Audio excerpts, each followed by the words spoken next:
ಬಾಗಲಕೋಟೆ ಜಿಲ್ಲಾಡಳಿತ ಭವನದ ಮುಂದೆ ಹಿರಿಯ ನಾಗರಿಕರ ಧರಣಿ ಸತ್ಯಾಗ್ರಹ.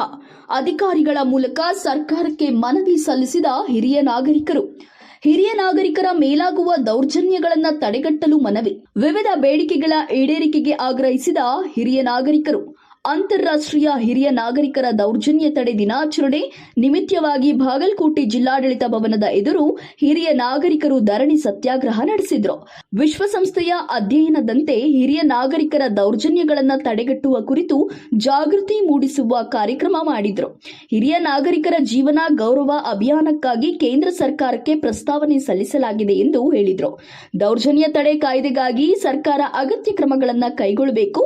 ಸಾಮಾಜಿಕ ನ್ಯಾಯ, ವೃದ್ಧಾಪ್ಯ ವೇತನ ಹೆಚ್ಚಳಕ್ಕೆ ಆಗ್ರಹಿಸಿದ್ರು. ವೀಕ್ಷಕರೇ, ನೀವು ನೋಡಬಹುದು, ಹಿಂದೆ ಹಿರಿಯ ನಾಗರಿಕರು ಇಲ್ಲಿ ಪ್ರತಿಭಟನೆ ಮಾಡ್ತಕ್ಕಂಥದ್ದು ಕಾಣ್ತಾ ಇದೆ. ಯಾವ ಉದ್ದೇಶಕ್ಕಾಗಿ ಹಿರಿಯ ನಾಗರಿಕರು ಇಲ್ಲಿ ಪ್ರತಿಭಟನೆ ಮಾಡ್ತಾ ಇದ್ದಾರೆ? ಬಾಗಲಕೋಟೆ ಜಿಲ್ಲಾಡಳಿತ ಭವನದ ಮುಂದೆ ಅವರ ಬೇಡಿಕೆಗಳು ಏನೇನು ಬೇಕಂತ ಹೇಳ್ಬಿಟ್ಟು ಆಗ್ರಹಿಸ್ತಾ ಇದ್ದಾರೆ. ಸೊ ಈಗ ಏನು ಹಿರಿಯ ನಾಗರಿಕರ ಈ ಒಂದು ಪ್ರತಿಭಟನೆಗೆ ಸಂಬಂಧಿಸಿದಂತೆ ಈ ನೇತೃತ್ವ ವಹಿಸ್ಕೊಂಡಿರ್ತಕ್ಕಂಥವ್ರು ನಮ್ಮ ಜೊತೆ ಇರ್ತಕ್ಕಂಥದ್ದು, ಅವ್ರನ್ನ ಮಾತಾಡ್ಸೋಣ ಬನ್ನಿ.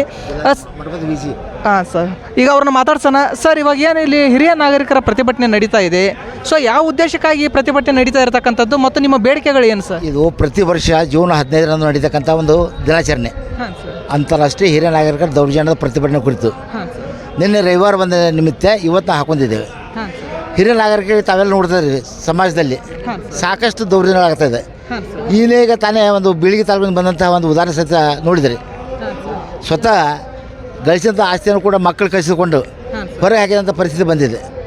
ಹೀಗಾಗಿ ಸಮಾಜದಲ್ಲಿ ಹಾಗೆ ಕುಟುಂಬದಲ್ಲಿ ವಯಸ್ಸಾದವರಿಗೆ ಸಾಕಷ್ಟು ದೌರ್ಜನ್ಯ ಆಗ್ತಾಯಿದೆ. ಇದಲ್ಲದೆ ಸರ್ಕಾರದ ಕೂಡ ದೌರ್ಜನ್ಯ ಮಾಡ್ತಾಯಿದೆ. ಸರ್ಕಾರ ಜೊತೆಗೆ ಸರ್ಕಾರದ ಅಧಿಕಾರಿಗಳು ಕೂಡ ಯಾವುದೇ ಕೇರ್ ಅನ್ನೋದೇ ನಡೆಸುವುದರಿಂದ ನಾವು ಮನಸ್ಸೊತ್ತು ಭಾಳ ಬೇಜಾರದಿಂದ ಪ್ರತಿಭಟನೆಯನ್ನು ಮಾಡ್ಕೊತಿದ್ದೇವೆ. ಅದರ ಎಲ್ಲ ಸವಿಸ್ತಾರವನ್ನು DC ಅವರಿಗೆ ಮನವಿ ಮೂಲಕ ಇಂದು ಅರ್ಪಿಸುವ ಸಲುವಾಗಿ ನಾವೆಲ್ಲರೂ ಇಲ್ಲಿ ಪ್ರತಿಭಟನೆಯ ನಿಮಿತ್ತ ಕೂಡಿದ್ದೇವೆ. ಈಗ ಹಿರಿಯ ನಾಗರಿಕರ ಏನು ಈ ಒಂದು ಪ್ರತಿಭಟನೆ ನಡೀತಾ ಇದೆ ಸರ್, ಇಲ್ಲಿ ಕೇವಲ ಹಿರಿಯ ನಾಗರಿಕರು ಏನು ಸಂಘಟನೆಗಳ ಮೂಲಕ ಬಂದಿರತಕ್ಕಂಥದ್ದು ಅಥವಾ ವೈಯಕ್ತಿಕವಾಗಿ ಹಾಗೆ ಒಂದು ಒಕ್ಕೂಟವನ್ನು ತೇಳ್ಬಿಟ್ಟು ಮಾಡಿರ್ತಕ್ಕಂಥ ಸಂಘಟನೆಯ ಮೂಲಕ ಎಲ್ಲರೂ ಸೇರಿದ್ದೇವೆ. ಇಲ್ಲಿ ಹೆಸರು ಸರ್ ಸಂಘಟನೆ? ಸಂಘಟನೆ ಒಂದು ಹಿರಿಯ ನಾಗರಿಕರ ಸಮಾನ ಮನಸ್ಕರ ಹಿರಿಯ ನಾಗರಿಕ ಸಂಸ್ಥೆ ಒಂದಿದೆ, ಆಮೇಲೆ ಹಿರಿಯ ನಾಗರಿಕ ಸೇವಾ ಸಂಸ್ಥೆ ಒಂದಿದೆ, ಇಲ್ಲೊಂದು ಡೇ ಕೇರ್ ಒಂದಿದೆ. ಆಮೇಲೆ ಈ ಎಲ್ಲ ಸಂಸ್ಥೆಗಳ ಮುಖಾಂತರ ವಿವಿಧ ತಾಲೂಕಿನಿಂದ, ಜಿಲ್ಲೆಗಳಿಂದ, ಬೇರೆ ಬೇರೆ ಜಿಲ್ಲೆಗಳಿಂದ ಕೂಡ ಬಂದಿದ್ದಾರೆ. ಯಾಕೆ ಬಂದಿದ್ದಾರೆ ಅಂದರೆ ಸಾಕಷ್ಟು ವೈಯಕ್ತಿಕವಾಗಿ ಕೇಳಿಕೊಂಡಾಗ ಬೇಡಿಕೆ ಈಡೇರದಿದ್ದರಿಂದ ಎಲ್ಲರೂ ಸಾಮೂಹಿಕವಾಗಿ ಪ್ರತಿಭಟನೆ ಮಾಡುವ ನಿಮಿತ್ತ ನಾವೆಲ್ಲ ಇಲ್ಲಿ ಕೂಡ್ಕೊಳ್ತೀವಿ. ಸರ್, ಇವಾಗ ಹಿರಿಯ ನಾಗರಿಕರ ಮೇಲೆ ಏನೋ ದೌರ್ಜನ್ಯ ನಡೀತಾ ಇದೆ ಮತ್ತು ಅವರಿಗೆ ಕೆಲವೊಂದಿಷ್ಟು ಏನು ಜೀವನಾನುಕೂಲಕ್ಕಾಗಿ ಬೇಡ್ಕಂಥ ಬೇಡಿಕೆಗಳಾಗಿರ್ಬೋದು, ಇವುಗಳನ್ನು ಏನೇನು ಬೇಕು ಅಂತೇಳ್ಬಿಟ್ಟು ನೀವು ಇಲ್ಲಿ ಅರ್ಜಿಯನ್ನು ಕೊಡ್ತಾ ಇರ್ತಕ್ಕಂಥದ್ದು ಸರ್? ಹೇಳ್ತಾರೆ ಸರ್. ಮೊದಲನೇದಾಗಿ ಹಿರಿಯ ನಾಗರಿಕರೆಲ್ಲರೂ ರಾಷ್ಟ್ರದ ಸಂಪತ್ತು.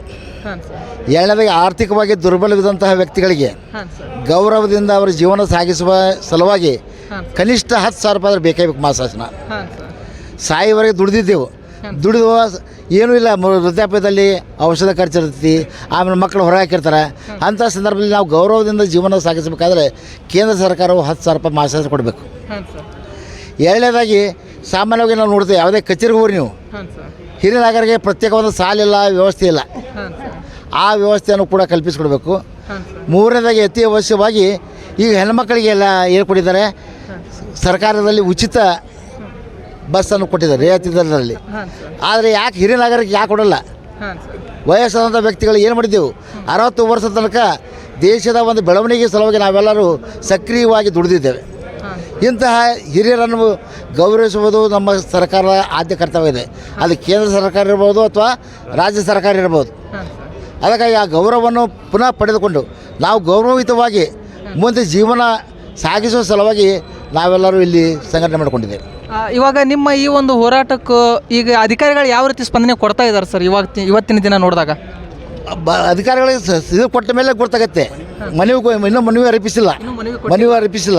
ಮನವಿ ಕೊಟ್ಟ ಮೇಲೆ ನಾವೆಲ್ಲರೂ ಡಿಸೈಡ್ ಮಾಡಿದ್ದೇವೆ. ಈಗೆಲ್ಲ ಅನ್ನ ಹಿರಿಯರು ಕೊಡ್ಕೊಂಡು ಅವರು ನಮ್ಮ ಬೇಡಿಕೆ ಈಡೇರಿಸದೇ ಇದ್ದಾಗ ನಿರಂತರವಾಗಿ ಹೋರಾಟ ಮಾಡಿ ನಮ್ಮ ಬೇಡಿಕೆಗಳನ್ನು ಈಡೇರಿಸಿಕೊಳ್ಳುವ ಒಂದು ಶಪಥವನ್ನು ನಾವು ಇಂದು ಕೈಗೊಂಡಿದ್ದೇವೆ. ಈ ಹಿಂದೆ ನೀವು ಏನಾದರೂ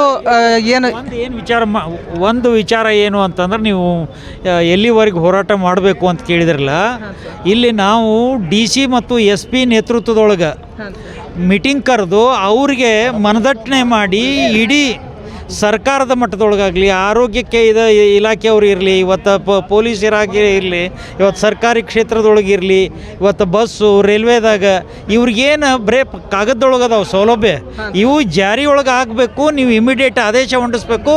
ಪ್ರತಿಯೊಂದು ಹಂತದೊಳಗೆ ನಿಮ್ಮ ಆದೇಶ ಇರಬೇಕು. ಅಂದರೆ ಈ ಗೌರವ ಕೊಡ್ತಕ್ಕಂಥ ವ್ಯವಸ್ಥೆ ಅವ್ರು ಸರ್ಕಾರ ಮಟ್ಟದಿಂದನೇ ಆಗಬೇಕು. ಈಗ ಈ ಹಿಂದೆ ಈಗ ಹಿರಿಯ ನಾಗರಿಕರು ಈ ಹೋರಾಟ ಮಾಡಿರ್ತಕ್ಕಂಥದಕ್ಕೆ ಯಾವ ರೀತಿ ಏನಾದರೂ ಸ್ಪಂದನೆ ಕೊಟ್ಟಿರ್ತಕ್ಕಂಥದ್ದು ಸರ್? Okay sir. ನೋಡ್ಬೇಕಾದ್ರೆ ಇದಿಷ್ಟು ಹಿರಿಯ ನಾಗರಿಕರ ಸಂಘಟನೆ ಮೂಲಕ ಮಾಡ್ತಕ್ಕಂಥ ಒಂದು ಹೋರಾಟ. ನಮ್ಮ ಹಿರಿಯ ನಾಗರಿಕರ ಏನು ತೊಂದರೆಗಳದಾವು ಅವನ್ನ ರಾಜ್ಯ ಸರ್ಕಾರ, ಕೇಂದ್ರ ಸರ್ಕಾರಕ್ಕೆ ಕಿವಿಗೆ ಮುಟ್ಟುವಂತೆ ನಾವು ಮನವಿ ಮಾಡಬೇಕಾಗಿದೆ. ಆ ಒಂದು ದ್ಯೋತಕವಾಗಿ ಇಲ್ಲಿ ನಾವು ಬಾಗಲಕೋಟೆ ಜಿಲ್ಲಾಧಿಕಾರಿಗಳ ಸಭೆಯಲ್ಲಿ ನಾವು ಎಲ್ಲರೂ ಕೂಡಿದ್ದಾಗಿದೆ. ನಾವೇನು ಮಾಡಬೇಕಂದ್ರೆ ಎಲ್ಲರೂ ಒಕ್ಕಟ್ಟಾಗಿ ನಾವು ಒಂದು ಆಂದೋಲನವನ್ನು ಮಾಡಿದರೆ ನಮ್ಮ ಏನು ಬೇಡಿಕೆಗಳವು ಅವೆಲ್ಲ ಪೂರೈಸುವ ಅಂತೇಳಿ ನನ್ನ ಮನದಾಳ ಒಂದು ಮಾತುಗಳನ್ನು ಇವತ್ತು ನಿಮಗೆಲ್ಲರಿಗೂ ತಿಳಿಪಡಿಸುತ್ತೇನೆ.